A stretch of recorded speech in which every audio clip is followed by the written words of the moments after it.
हमारी करेंसी लकड़ी के गूदे से नहीं बल्कि 100% कॉटन यानी कपास से बनती है, और यही उसकी बेमिसाल मजबूती का राज है। कॉटन से मतलब कपड़े वाला कॉटन? बिल्कुल।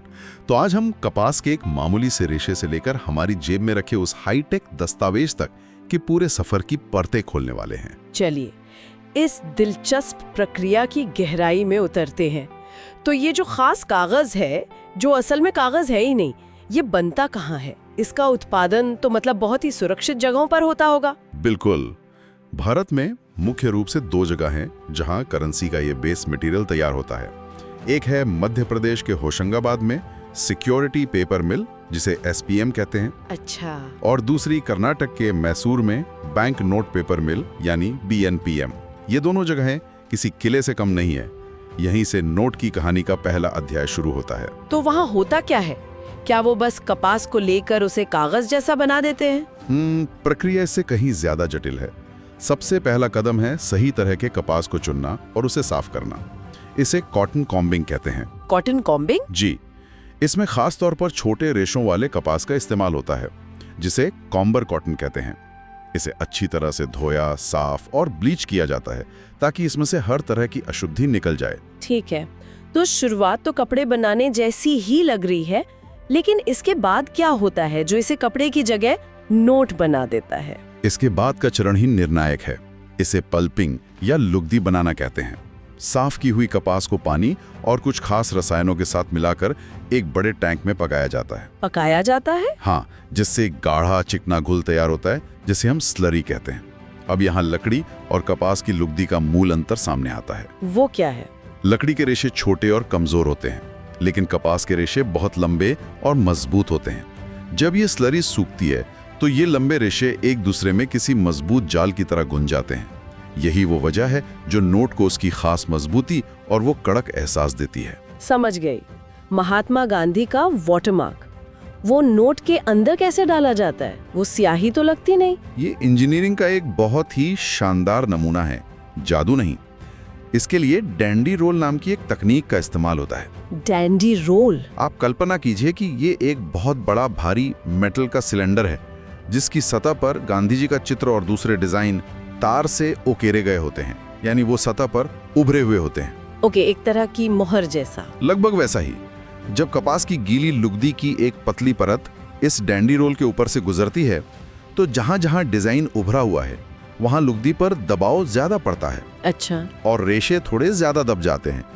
इससे उस जगह पर कागज बाकी जगहों के मुकाबले थोड़ा सा पतला हो जाता है। एक मिनट, मुझे ये ठीक से समझने दीजिए। मतलब वो वाटरमार्क स्याही से नहीं बनता, बल्कि कागज को ही कुछ माइक्रोन पतला करके बनाया जाता है? बिल्कुल सही।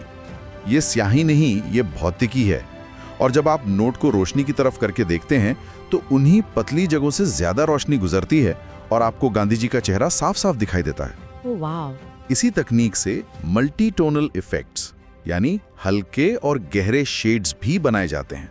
ये सब कुछ लुगदी के गीले होने की अवस्था में ही कर दिया जाता है, ताकि उसे बाद में बदला ना जा सके। एग्जैक्टली, ताकि वाटरमार्क कागज का एक अभिन्न और अटूट हिस्सा बन जाए। कमाल है। और वो जो चमकीली हरी पट्टी होती है, सिक्योरिटी थ्रेड, वो तो कागज के अंदर बाहर बुनाई की तरह दिखती है। क्या उसे बाद में डाला जाता है या ऊपर से चिपकाया जाता है? ये एक और बहुत आम गलत धारणा है। उस धागे को ना तो चिपकाया जाता है, ना ही बाद में डाला जाता है। तो फिर? जब कागज बन रहा होता है, उसी प्रक्रिया के दौरान इस धागे को सीधे तौर पर रासायनिक रूप से कागज के जाल के बीच में डाल दिया जाता है। ये कागज की संरचना का ही एक हिस्सा बन जाता है। इसीलिए उसे निकालने की कोशिश करो तो नोट फट जाता है। बिल्कुल, धागा बाहर नहीं आएगा, नोट फट जाएगा। दिलचस्प। तो क्या ये धागा हमेशा से ऐसा ही था या समय के साथ इसमें भी बदलाव आए हैं? जैसे पुराने 100 के नोट का सादा धागा और आज के 500 के नोट का रंग बदलने वाला धागा। बहुत बड़ा फर्क है। शुरुआती नोटों में ये सिर्फ एक सामान्य धागा होता था, फिर इस पर RBI और भारत जैसे शब्द माइक्रो प्रिंट किए जाने लगे। और अब जैसा कि आपने कहा, ये विंडो थ्रेड है जो न केवल रंग बदलता है बल्कि इसमें ऑप्टिकल और मैग्नेटिक गुण भी होते हैं। मतलब टेक्नोलॉजी लगातार एडवांस हो रही है। हमेशा। ताकि जालसाज हमेशा एक कदम पीछे रहें। तो मतलब छपाई शुरू होने से पहले ही ये कागज अपने आप में एक हाईटेक सिक्योरिटी डॉक्यूमेंट है। वाटरमार्क अंदर, सिक्योरिटी थ्रेड अंदर। अब इस किले के ऊपर और कौन सी सुरक्षा की परतें चढ़ाई जाती हैं? इसके बाद ये तैयार कागज बड़ी बड़ी रीलों में लपेटकर देश के 4 हाई सिक्योरिटी प्रिंटिंग प्रेस में भेजा जाता है। वो कहाँ है? मध्य प्रदेश के देवास में, महाराष्ट्र के नासिक में, पश्चिम बंगाल के सालबोनी में और कर्नाटक के मैसूर में। यहाँ छपाई का काम कई परतों में होता है, एक के बाद एक। कई परतों में मतलब एक ही बार में सब कुछ नहीं छपता? नहीं, बिल्कुल नहीं। हर प्रक्रिया सुरक्षा की एक और परत जोड़ती है। सबसे पहली छपाई होती है ऑफसेट प्रिंटिंग। ओके। इसके लिए सिमुल्टन नाम की एक विशाल जर्मन मशीन का इस्तेमाल होता है। इस मशीन की सबसे बड़ी खासियत यह है कि ये एक ही पास में नोट के दोनों तरफ एक साथ छपाई करती है। एक साथ? दोनों तरफ? जी। इससे यह सुनिश्चित होता है कि आगे और पीछे का डिजाइन एकदम सटीक अलाइनमेंट में हो, 1 मिलीमीटर का भी फर्क ना हो। और ये मशीन छापती क्या है? नोट का मुख्य चित्र? नहीं, ये मशीन बैकग्राउंड तैयार करती है। अगर आप किसी नए नोट को ध्यान से देखेंगी तो आपको रंगों का एक बहुत ही महीन, जटिल और इंद्रधनुषी पैटर्न दिखेगा। ये वही है। हाँ, वो हल्के हल्के डिजाइन जो होते हैं। बिल्कुल। इसके अलावा ये मशीन एंटी कॉपी पैटर्न भी छापती है। ये बहुत छोटे और बारीक डिजाइन होते हैं, जैसे लहरदार लाइनें या ज्यामितीय पैटर्न, जो हमारी आंखों को तो सामान्य दिखते हैं, लेकिन ये खास तौर पर स्कैनर और फोटोकॉपी मशीनों को भ्रमित करने के लिए बनाए गए हैं। तो ये डिजाइन मशीनों को धोखा देने के लिए है। ये तो बहुत चालाकी भरा तरीका है। बिल्कुल। जब कोई इन पैटर्न्स को स्कैन करने की कोशिश करता है तो स्कैनर के सेंसर इन महीन लाइनों को ठीक से पढ़ नहीं पाते और नतीजा एक धब्बेदार या बिगड़ी हुई कॉपी के रूप में आता है। ये नकल रोकने की पहली दीवार है। सही कहा। अच्छा, अब उस चीज पर आते हैं जो मुझे हमेशा सबसे ज्यादा फैसिनेटिंग लगी है। मैं बचपन में नोट पर उंगली फिराकर महसूस करती थी कि गांधी जी की तस्वीर और अशोक स्तंभ पर स्याही थोड़ी उभरी हुई क्यों है। इसकी पीछे की कहानी क्या है? ये आपकी उंगलियों का धोखा नहीं है, वो स्याही सच में उभरी हुई होती है और ये पूरी प्रक्रिया का सबसे महत्वपूर्ण और सुरक्षा की दृष्टि से सबसे अहम कदम है। अच्छा। इससे कहते हैं इंटिग्लियो प्रिंटिंग। ये एक इटालियन शब्द है जिसका मतलब है उकेरना। इंटिग्लियो? जी। इसके लिए खास इंटिग्लियो मशीन का इस्तेमाल होता है जो कई टन, लगभग 10,000 किलोग्राम प्रति वर्ग इंच का भारी दबाव डालती है। 10,000 किलोग्राम का दबाव? जी हाँ। यानी स्याही कागज में बस ऊपर नहीं रहती, बल्कि उसमें धंस जाती है और सतह पर उभर भी आती है। बिल्कुल। प्रक्रिया यह है कि एक मोटी चिपचिपी स्याही को एक मेटल प्लेट पर लगाया जाता है जिस पर डिजाइन खुदा होता है। फिर अतिरिक्त स्याही पूंछ दी जाती है जिससे स्याही सिर्फ खुदी हुई जगहों में रह जाती है। ठीक है।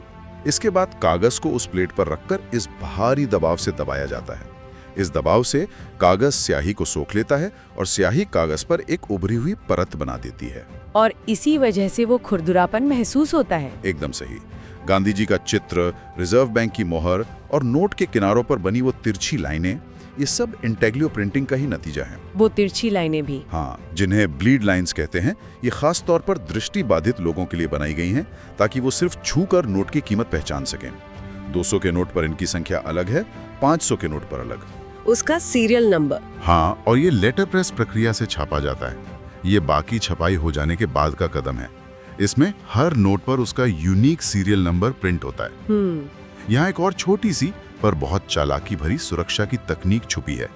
अगर आप भारतीय नोटों को ध्यान से देखें तो कई बार आपको दिखेगा कि सीरियल नंबर के अंक बाएं से दाएं जाते हुए आकार में थोड़े थोड़े बड़े होते जाते हैं। हाँ, मैंने देखा है। मुझे हमेशा लगता था कि ये सिर्फ एक डिजाइन का स्टाइल है। ये स्टाइल से कई बढ़कर है। ये उन छोटी छोटी चालाकियों में से एक है जो जालसाजों को परेशान करने के लिए बनाई गई है। इसे असेंडिंग साइज या बढ़ते आकार की नंबरिंग कहते हैं। तो इससे जालसाजी कैसे रुकती है? जालसाजों के लिए एक ही आकार के नंबरों की नकल करना फिर भी आसान होता है, लेकिन अलग अलग और बढ़ते हुए आकार के नंबरों को उसी फॉन्ट और उसी अलाइनमेंट में हूबहू कॉपी करना बहुत ज्यादा मुश्किल हो जाता है। वाह, मतलब हर कोई इसे देखता है पर बहुत कम लोग जानते हैं कि वे असल में एक बहुत ही चालाक सुरक्षा तकनीक देख रहे हैं। बिल्कुल। ठीक है, तो अब छपाई की सारी परतें पूरी हो गई। हमारे पास छपी हुई बड़ी बड़ी शीटें हैं जिन पर शायद 40 या 50 नोट एक साथ छपे हुए हैं। ये हमारी जेब में आने वाले अलग अलग नोटों में कैसे बदलती हैं? ये एक बहुत ही सटीक और पूरी तरह से मशीनीकृत चरण है। इन बड़ी शीटों को एक हाई प्रिसिजन कटिंग मशीन में डाला जाता है, जिसे तकनीकी भाषा में गिलोटिन भी कहते हैं। गिलोटिन? हाँ, ये लेजर गाइडेड कंप्यूटरीकृत मशीनें होती हैं जो पहले शीटों को लंबी पट्टियों में काटती हैं और फिर उन पट्टियों को एक एक नोट में काटती हैं। इसमें गलती की गुंजाइश कितनी होती होगी? 1 मिलीमीटर भी इधर उधर हुआ तो? गलती की गुंजाइश 0 है। सटीकता ही सब कुछ है।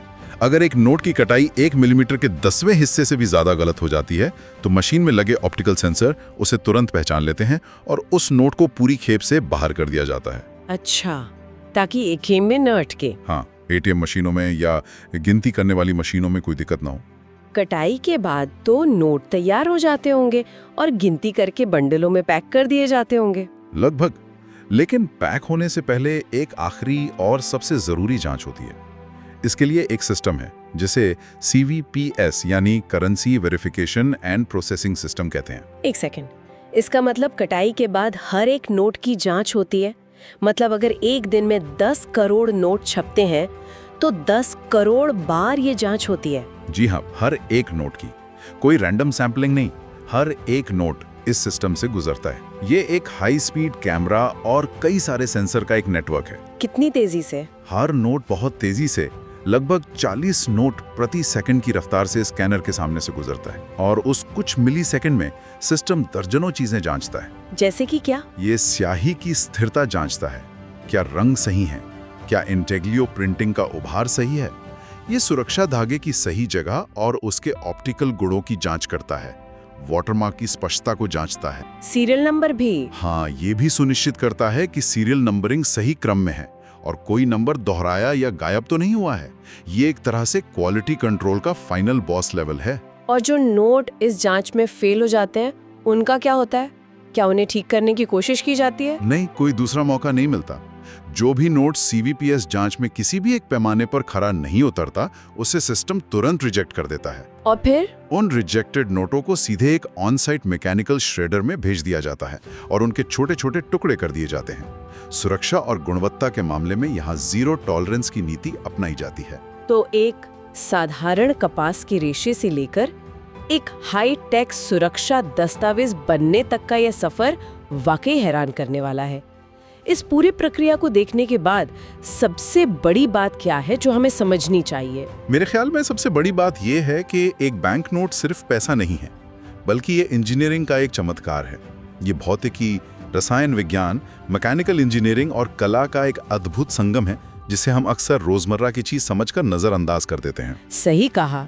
हर नोट को सिर्फ मजबूत और जालसाजों से सुरक्षित ही नहीं बनाया गया है, बल्कि उसे इस तरह से डिजाइन किया गया है कि वो दृष्टि बाधित लोगों सहित समाज के हर वर्ग के लिए सुलभ हो। बिल्कुल सही कहा। ये वाकई में एक कलाकृति है जिसे हम अपनी जेब में लेकर घूमते हैं। आज की इस बातचीत से एक बात तो साफ है कि अगली बार जब कोई नोट हाथ में आएगा तो उसे देखने का नजरिया बिल्कुल बदल जाएगा। उम्मीद है। चलिए जाते जाते एक और सवाल के साथ आपको छोड़ते हैं। हमने छपाई की प्रक्रिया, कागज और सुरक्षा धागे के बारे में तो बात की, लेकिन स्याही अपने आप में एक और दुनिया है।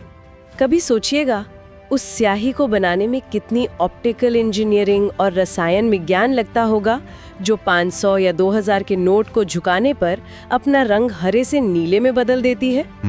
ये एक और गहरा विषय है। बिल्कुल, ये सिर्फ रंग नहीं है, ये सुरक्षा का एक और अदृश्य कवच है जो हर नोट को खास बनाता है।